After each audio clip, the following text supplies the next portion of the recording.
তো এখন রাত 10টা বাজে, আমরা সবাই মিলে একটু বের হয়েছি। তো বের হয়ে দেখতেছি একটা বিশাল বড় অনুষ্ঠান হচ্ছে, মানে বিয়ে বাড়ির মতোই, কিন্তু এটা বিয়ের বাড়ির অনুষ্ঠান না, আসলে এটা উরুস হচ্ছে। তো আমরা সবাই মিলে উরুসে আসছি একটু মজা করতে, আর দেখি কি কি আছে এখানে। আর একটা বিশাল বড় মেলা হয়েছে এখানে এই উরুস উপলক্ষে। আমাদের কিছু লোক সঙ্গভঙ্গ নিয়ে আমরা গেছি কি কি জিনিস উঠছে তা দেখতে। ভাই কথায় আছে 10টা পোলাপানের মধ্যে যদি একটা যদি দুষ্ট থাকে তাহলে 10টা পোলাপানও দুষ্ট হয়ে যায়।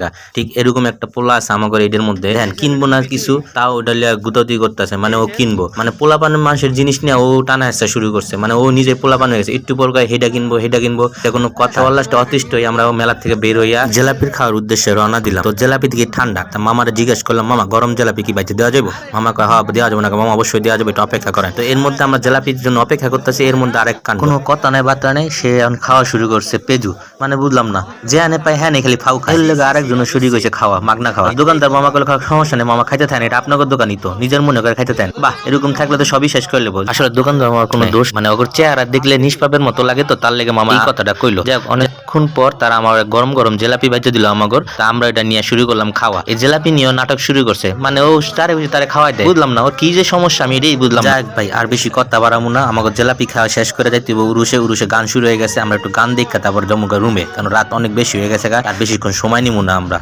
জেলাপি খাওয়া শেষ করে আমরা কুটি কুটি সামনের দিকে অগ্রসর হলাম, তো গান বাজনা শুনে তারপর রুমে চলে যাবো। খারাপ বলে যা হয়, তাদের দেরি হবে আরো বলে অনুষ্ঠান শুরু হতে, তার জন্য আমরা চলে যাই। আজকে ভিডিওটা এতটুকুই, ভালো থাকবেন সবাই, আশা করি। আসসালামু আলাইকুম। আর ইউটিউবতে দেখলে আমার চ্যানেলটা অবশ্যই সাবস্ক্রাইব করে দিবেন। ধন্যবাদ।